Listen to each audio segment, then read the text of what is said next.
Judge rules Wisconsin's 1849 law does not ban abortion, setting the stage for Supreme Court case MADISON.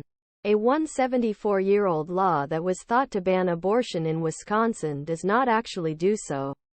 A Dane County judge ruled Tuesday. The court declares that Wis. Stat. Section 940.04 does not prohibit abortion, Dane County Circuit Judge Diane Schlipper wrote.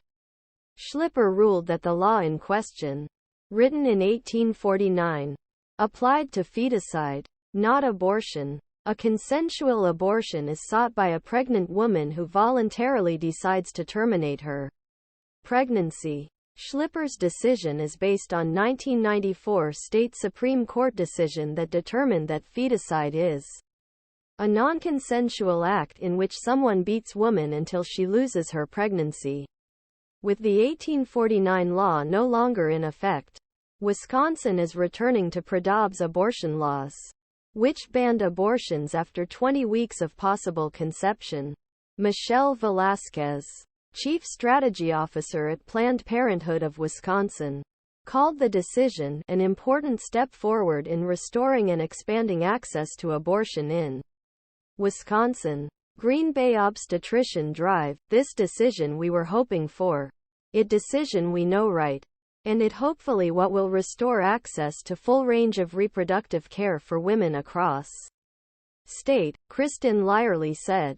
And the former Democratic State Assembly candidate who intervened in the case and was featured prominently in Schlipper's decision. Attorney General Josh Kaul and Gov. They filed the lawsuit shortly after Wade overturned his decision. The court's 2022 decision in Dobbs v. Jackson Women's Health Services effectively reinstated the state's original abortion law. The 1849 law, enacted more than a century before Roe decision, prohibits doctors from performing abortions in all cases except when the mother would die without procedure. Doctors face up to 6 years in prison and a $10,000 fine for felonies if they violate the law. Kaul argued in case that the 1849 law, Roe v. He argued that it had been invalidated by abortion laws passed since Wade decision. Anti-abortion advocates and lawyers for Republican lawmakers disagreed, arguing that the original law was still in effect. In July, Schlipper denied a motion-dismiss case from defendant Sheboygan District Attorney Joel Urmanski, who argued that Kaul asked a judge to uphold the duties of lawmakers and ignored fact that lawmakers had first pushed repeal abortion.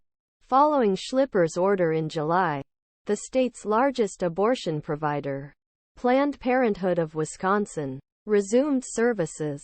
Kaul said in his statement, "Freedom wins. Equality wins. Women's health wins." Gracie Skogman, Wisconsin Right to Life Legislative Director, said the decision was truly disappointing for all Wisconsinites and pro-life Wisconsin. Legislative Director Matt Sande called it an extraordinary leap in logic. Sande said his group was hopeful the decision would be appealed immediately. A law that was in place before the flawed Roe decision is now a law that P.